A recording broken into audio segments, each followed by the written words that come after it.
de nuestro primer programa de Contramétodo, una serie de podcasts desde las humanidades para pensarnos el mundo de hoy. Este proyecto nació del interés de varios amigos humanistas en hablar del tema del coronavirus, pero no solo desde la enfermedad, sino también de las consecuencias sociales que vivimos cada uno en el presente y también asomarnos un poquito hacia el futuro. Las situaciones por las que estamos pasando marcan nuestra vida laboral como académicos, pero también pues nos marcan a todos como personas. Y no podemos olvidar que estas realidades que vivimos también están rodeadas de muchos otros aspectos que nos atraviesan, que son las desigualdades económicas, el cambio climático, la xenofobia, diferencias de género, bueno, en fin, muchas otras cosas que nos rodean y que parecen ir en aumento con estas decisiones políticas que cada país está tomando. Entonces, ante este futuro incierto, nos reunimos en este equipo de humanidades para hablar desde el pasado y el presente y las posibles consecuencias en el futuro. Entonces estamos hoy, historiadores, sociólogos, antropólogos, periodistas, humanistas, pensando en cómo entendernos como humanos y cómo ser más humanos. Nosotros no somos científicos de las ciencias duras, como le decimos a los médicos, a los biólogos o a los físicos, pero sí hacemos otro tipo de ciencia, es una ciencia que tenemos que rescatar un poquito, y es la que tiene como base la combinación entre el pensamiento crítico y la capacidad de analizar a las personas y sus grupos situados geográficamente, históricamente, culturalmente. Al final, aunque los científicos sociales seamos todos distintos, lo que nos une es la centralidad de las preguntas que le dan valor a nuestra experiencia humana. En esta introducción de bienvenida al programa les quiero presentar a nuestro equipo de trabajo que nos van a contar qué hace, por qué escogieron cada uno de ellos ser humanistas y cómo ha cambiado esa perspectiva. Entonces, hoy nos acompañan Jason, que es historiador, Natalia, antropóloga, Martín, historiador también, Sam, periodista, David, historiador, Mauricio, arqueólogo y Ámbar, humanista. Entonces, por favor, Jason, cuéntanos cómo ha sido tu experiencia, cómo te decidiste por estudiar historia y cómo cambió tu perspectiva cuando entraste a la universidad. Bueno, hola, mi nombre es Jason, como ya saben. ¿Por qué decidí estudiar historia? Es algo interesante porque yo soy de esas pocas personas que quiso estudiar historia desde pequeño. Desde unos 10 años he querido estudiar historia, pero mi aproximación a la historia fue gracias a los mitos y las leyendas que leía de pequeño. También a los videojuegos, hay que aceptarlo. Jugaba bastantes videojuegos con temática histórica, pero creo que ha cambiado bastante, puesto que ahora me dedico, cuando inicié la historia, quería iniciar un poco con respecto a historia y literatura, pero ahora hago más que todo, o me concentro en historia económica, y eso es debido a la importancia que le encontré a comprender cómo los problemas económicos, a través del tiempo, pueden definir el presente y cómo estas consecuencias han moldeado nuestra realidad. Es decir, eventos económicos a través del tiempo que se pueden remontar fácilmente hasta el siglo XVIII, XVII y XVI han moldeado las estructuras prácticamente del mundo moderno. Y ese es mi interés actual en la historia. Gracias, Jason. Natalia, cuéntanos por qué escogiste estudiar antropología y cuáles son tus intereses hoy. Yo decidí también ser antropóloga desde muy pequeña. Sin embargo, mi primer deseo fue acercarme a la arqueología. Cuando yo estaba en quinto de primaria soñaba con irme a Egipto, a excavar, encontrar sarcófagos y conocer grandes faraones, y me metí en esta idea de ir a escarbar a ver qué podía encontrar de esa historia perdida de la humanidad y poder aportar un poquito más de ese pasado que tenemos. Sin embargo, cuando fui poco a poco creciendo, yo me debatía tanto entre la antropología como en la veterinaria porque amo los animales y no sabía qué hacer. Y también está este miedo de estudiar algo que te dé de comer, que no te deje morir de hambre. Entonces ninguna de las dos es que me vaya a dar mucho dinero, pero lo importante es ser feliz. Entonces le comenté a mi mamá precisamente que quería ser antropóloga y me apoyó completamente. Entonces empezamos a mirar cómo llegar a ese deseo de ser arqueóloga o ser antropóloga y empezar a investigar sobre el tema, porque lo que yo tenía era una idea muy Discovery Channel, muy History Channel. Entonces empezamos a mirar qué era arqueología y ahí descubrí que era una rama de la antropología. Entonces yo dije, bueno, pues si me gusta la arqueología tengo que ir por lo más grande, que es antropología, y ver qué es esto, y ver qué ramas tiene, y ver cómo puedo encarrilarme yo sobre este amor que estaba creciendo. En Colombia, en Bogotá precisamente, hay 5 universidades que dictan esta carrera. 2 de ellas tienen un abanico mucho más amplio. Una de estas es los Andes y la otra es la Nacional, y prestan esta corriente más bioarqueológica, un poco más biológica. Sin embargo, las 2 universidades, una es muy costosa, es privada y estaba fuera de mi alcance, y la otra, a pesar de que es pública, el acceso es un poco complejo porque tiene diferentes filtros. Me alcancé a presentar 2 veces y no pasé. Entonces yo dije, bueno, lo importante es ser antropóloga y ya después ya puedo hacer una especialización, una maestría en arqueología o en antropología forense, que es otro de los amores antropológicos que tengo. Y así fue que me presenté al Rosario y pasé a la Universidad del Rosario, y pues mi perfil actual es más de una antropóloga social. Sin embargo, empezar a entrar en esta antropología social ha sido una cosa maravillosa porque logré enamorarme de un campo que no había contemplado dentro de la antropología, y poco a poco fui creando un mayor gusto por ciertos temas específicos dentro de la antropología social, como los estudios de género, estudios de antropología del cuerpo, también sobre movimientos sociales. Y bueno, así fue como empecé a encarrilarme también en este cuento. Y actualmente, pues soy antropóloga, perfil social, terminé mi maestría en estudios sociales. Sin embargo, sigo con esta sed de saber qué es antropología forense, porque se suele dividir mucho una rama de la otra, diciendo, bueno, una es social, una es más abstracta y la otra más dura, la otra es más médica, entonces no tiene nada que ver un cuento con el otro. Sin embargo, yo creo que no es así, no podemos desligar una cosa con la otra y tenemos que dejar de pensar que la ciencia dura es una verdad absoluta que nos muestra la realidad como es, porque realmente está siendo constantemente construida por todos nosotros, y la mejor manera de desenmascarar esa verdad absoluta es a partir de esas ciencias sociales. Entonces espero próximamente empezar una segunda maestría en temas forenses, pero siempre vinculándolo al tema social. Gracias, Natalia. Bueno, Sam, cuéntanos tú por qué decidiste ser periodista, cómo te apoyó tu familia, si también te dijo que era difícil conseguir dinero cuando terminaras la carrera, y cuéntanos qué haces ahora. Buenas a todos, chicos y audiencia. Sí, me llamo Samuel y efectivamente yo también tuve sin embargo, tengo que discrepar un poco de mis compañeros, porque yo no sabía qué quería ser de niño. Mentira, sí sabía, pero quería ser químico. De niño por influencias de mi abuelo, que tenía un laboratorio y era, digámosle, casi como arquetípico a la imagen que uno tiene de un químico que trabaja con sustancias y fórmulas. De adolescente hasta bien marcada, inclusive entrada a la universidad con una media beca que adquirí por mi colegio, entré a Rosario a la carrera de medicina porque quería especializarme tarde o temprano, más tarde que temprano, en psiquiatría. Me intrigaba mucho las ciencias de la salud, digamos que su saber completo, y como decía un gran profesor que tuve, historiador y filósofo también, médico, pediatra, Emilio Quevedo, decía: el que solo sabe medicina, ni medicina sabe. Sin embargo, a pesar de que ese era mi ideal, convertirme en psiquiatra y también escudriñar lo que pensaba yo como los misterios de la mente o las psicopatologías, que me parecía un tema hasta hoy en día hasta hoy interesante, terminé por retirarla el segundo semestre cuando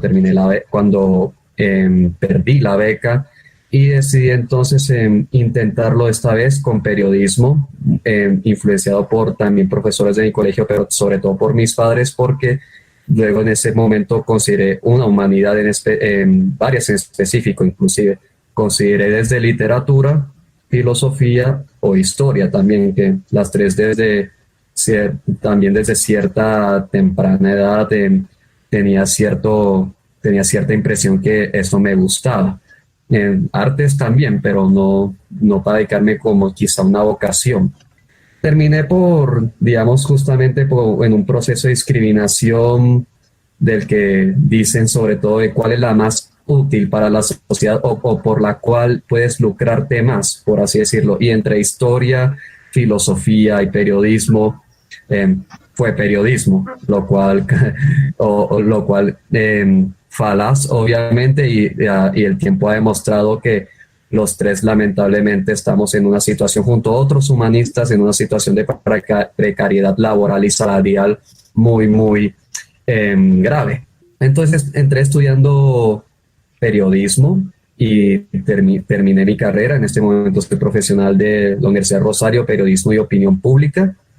Y en mi formación fue muy humanista por las ciencias sociales de la facultad al que está adscrita el pregrado de Rosario, y desde ahí seguía con mis intereses también en filosofía. Hice una mención, es decir, ciertos créditos en el área profesional de filosofía y también intentándolo empatar con temas históricos. La filosofía y la historia técnicamente, a pesar de mi profesión ahora de facto, siguen siendo unos intereses muy recurrentes a mí.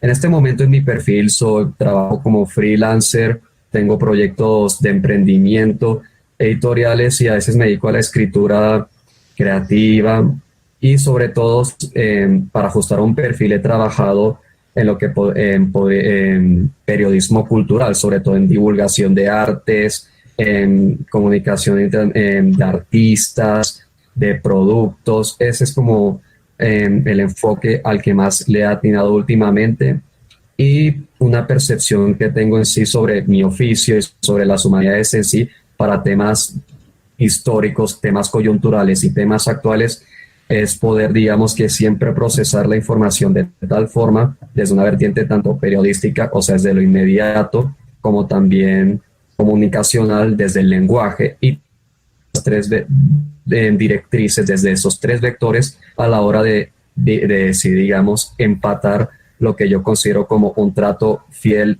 y fidedigno a la información, y cómo nosotros reaccionamos, actuamos, pensamos, y podemos dar incluso más respuestas o más preguntas a nuestra realidad y a lo que nosotros percibimos como realidad. Gracias, Sam. Martín, cuéntanos tú cómo te acercaste a esta, pues a ser historiador, ¿no? Y a esta nueva forma de pensar las realidades a las que se refería Sam. Hola a todos, muchas gracias María, saludos a todos nuestros oyentes que comenzamos esta nueva aventura por las redes. Elegí historiador por accidente. En principio me iba a ir de sacerdote, sentí en ese momento que tenía el llamado para ser cura. No obstante, al finalizar el bachillerato, encontré que no estaba listo para irme de casa e irme solo a un nuevo espacio con gente desconocida. En esa coyuntura recordé que siempre me había gustado las ciencias sociales y la historia, especialmente por mi abuelo, que muchas veces me pasaba textos de historia de Colombia y todos los viernes me llevaba a los museos aquí en Bogotá. Ello influyó para que decidiera entrar a estudiar historia en la Universidad Javeriana mientras definía si ingresaba o no al seminario o a una comunidad religiosa. Esto último cambió, ya que cambió mi perspectiva no solo de la historia, sino cómo miraba la vida. La historia no era solo aprender sobre fechas, héroes o acontecimientos. Era también entender todos los procesos en los que ha intervenido el hombre de manera individual o colectiva, además de entender que aquellos procesos no solo tenían que ver con política o economía. Lo religioso, lo espiritual, también ha sido intervenido por el hombre, tema que todavía me sigue intrigando y que todavía demuestra que las religiones y la espiritualidad tienen un poder igual o más poderoso que la política o la economía en la sociedad. Actualmente estoy terminando mi tesis de doctorado en la Universidad de los Andes, que estudia por tema los conflictos entre el poder temporal y el poder espiritual sobre el proceso de evangelización en la primera mitad del siglo XVII. Además, se participa en investigaciones alrededor de las formas de asesinato en la colonia o en el fenómeno de la devoción de las almas del purgatorio en el periodo colonial. A pesar de la experiencia académica que he tenido últimamente, estoy también en la incertidumbre porque, al igual que varios compañeros que estamos finalizando estudios, sea de maestro o doctorado, no tenemos claridad qué va a pasar con nosotros laboralmente, y más en medio de esta situación de pandemia, pero esperando que todas estas situaciones a todos los científicos sociales nos den herramientas para llegar hacia nuevos públicos y hacia nuevas perspectivas. Gracias, Martín. Creo que sí, esta pandemia nos ha hecho pensarnos y repensarnos, y no solamente como colombianos, sino también como latinoamericanos. En ese sentido, me gustaría que Mauricio nos hablara un poco de por qué eligió ser arqueólogo. Hola, hola. Buenos días, tardes, noches, cuando descarguen este podcast. Mi nombre es Mauricio Lovera.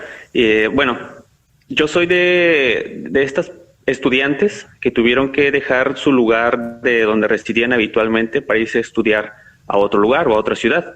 En mi caso, yo soy del norte del Estado de México, un municipio, y de ahí pues me tuve que ir a Jalapa, Veracruz, en donde pues obtuve la oportunidad de ingresar a la licenciatura en arqueología, y ahí me di cuenta que arqueología, al igual que la compañera, que Natalia, pues la arqueología es parte de la antropología, y justamente este ambiente de la Universidad Veracruzana me permitió entender esta complejidad de las relaciones humanas, en el sentido de que en la universidad pude estar estudiando algunas clases de antropología social, antropología histórica, antropología lingüística, y después enfocarme a donde yo había deseado ingresar, ¿no? A la arqueología.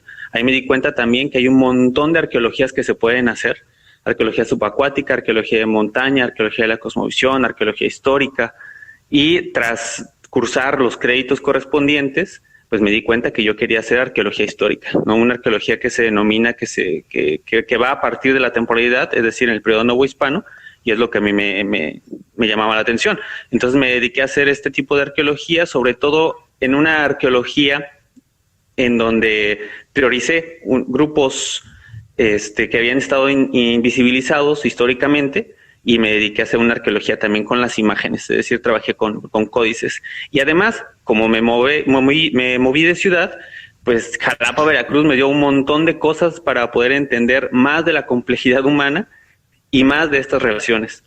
Después mi vida cambió totalmente con la arqueología, con la visión arqueológica. Los trabajos que tuve como arqueólogo también me cambiaron, y me di cuenta que no es esta arqueología sensacionalista o monumentalista que se ha pretendido o que se ha dicho que es. Hay un montón de arqueologías, como me di cuenta, y se pueden hacer un montón de cosas, ¿no? Hay una frase de un arqueólogo, Jaime Divat-King, que dice: la arqueología es lo más divertido que puedes hacer con los pantalones puestos. Y es verdad, ¿no? Y además de que la arqueología ya la tomo como una forma de vida.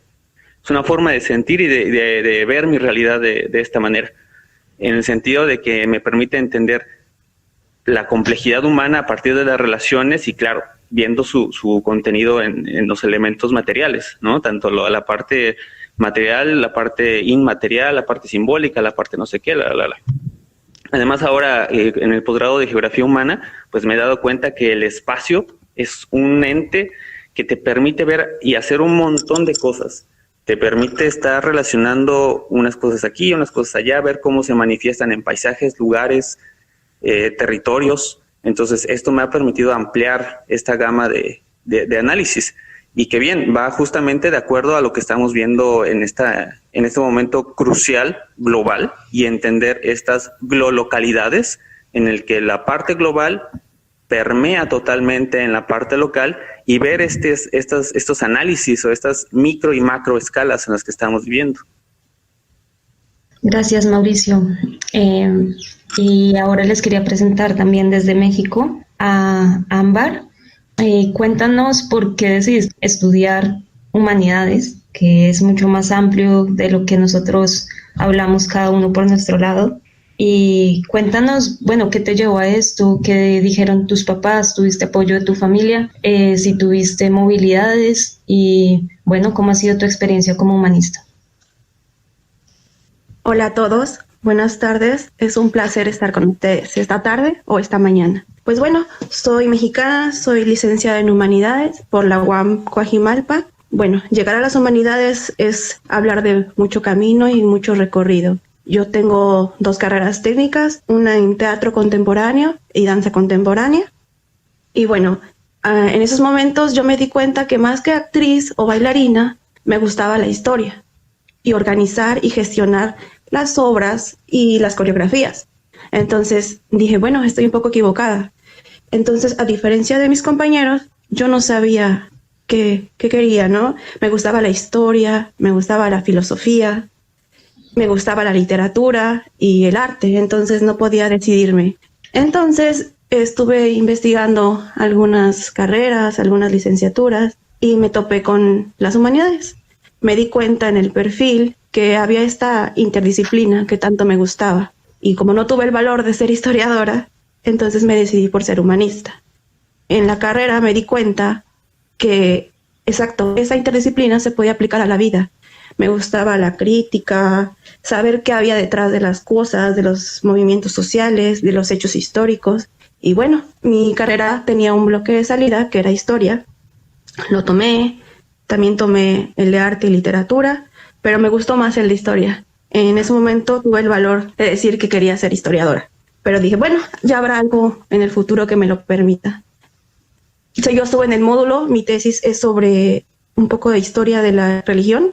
Hablo sobre un sitio en la Ciudad de México que se convirtió en un convento carmelita y hablo sobre el sistema de distribución del agua. Entonces me di cuenta que la colonia era una época que me interesaba mucho. Al final de mi carrera me di cuenta también que los archivos históricos era lo que más me apasionaba. Entonces me decidí enfocar a eso, a los archivos. Estuve trabajando de asistente, estuve también como asistente de diferentes cosas, asociaciones, proyectos. Y entonces me di cuenta que me gusta la gestión y me gustaban los archivos y me gustan las historias. Entonces trabajo un poco en historia social y traté de mantener esta interdisciplina que tanto me hablaban en la carrera.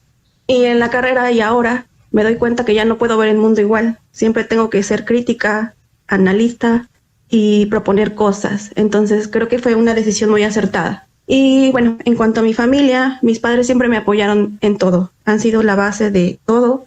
Cuando quería ser actriz, me apoyaron, iban a verme en primera fila. Cuando quería ser bailarina también.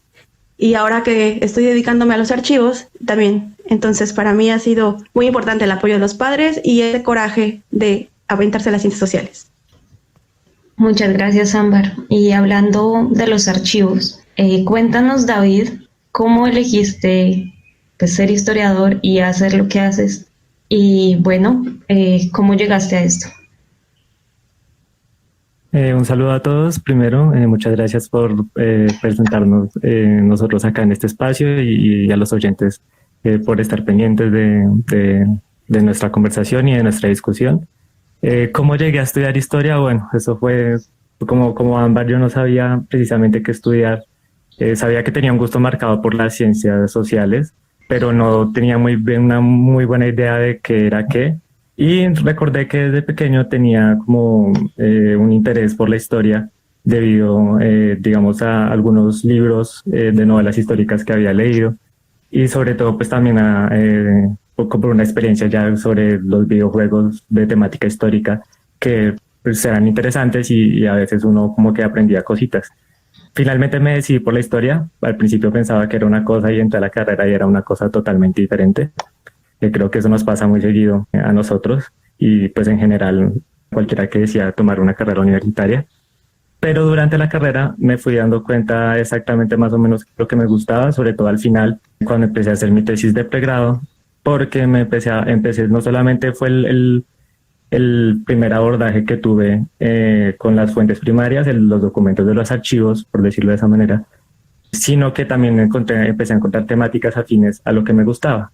Mi tesis al final terminó siendo el nacionalismo en Colombia a finales del siglo XIX y descubrí en ese momento que me encantaba ir a los archivos y a mirar documentos. Me encantaba, por sobre todo, descubrir cómo en la prensa lo que pensaba la gente en esa época, en los libros, ya fueran novelas, ya fueran en libros de viajeros, ya en relatos un poco más cortos, como averiguar de qué manera la gente se concebía en esa época y de qué manera la gente pensaba su futuro y su pasado.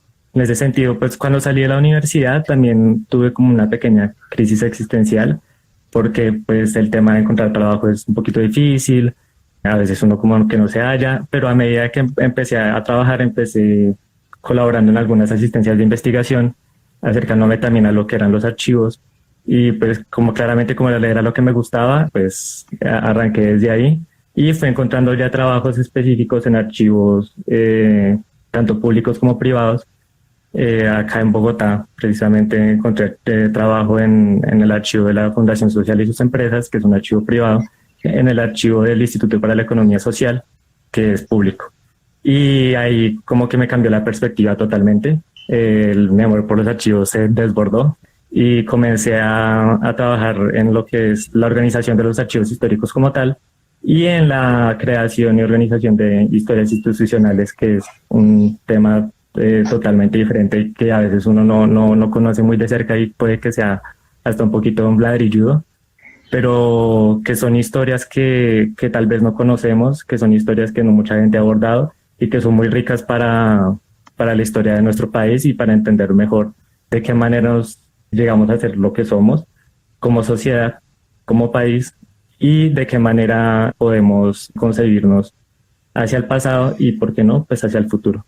Gracias, David. Y por último, les cuento un poco cómo empecé yo con historia. Bueno, cuando era pequeña quería ser profesora y la materia que más me gustaba en el colegio era historia. Y luego quise ser profesora también, quise ser historiadora por la escritura, porque me gustaban mucho las novelas históricas. Pero cuando entré a la universidad, lo primero que me dijeron es que si quería hacer, pues que si quería estudiar, que si quería escribir y si quería ser profesora, pues que estudiara pedagogía o literatura.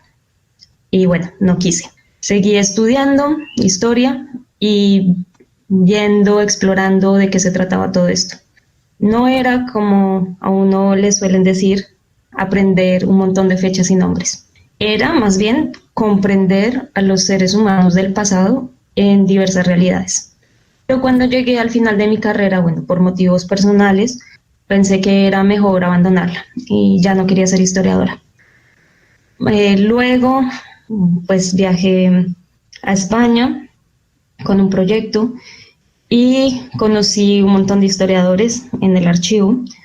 Y cuando volví a Colombia, empecé a trabajar en proyectos de esas mismas personas que me empezaron a inculcar también esta semilla de la curiosidad y de la historia, otra vez. Entonces les quiero contar pues, que en estos diferentes proyectos en los que estuve, cómo cambió para mí esa percepción de ser historiadora.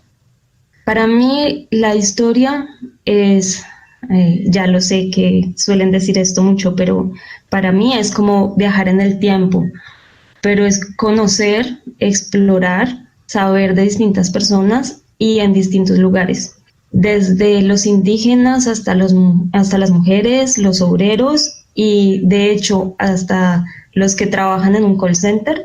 Todos nosotros somos parte de esa historia.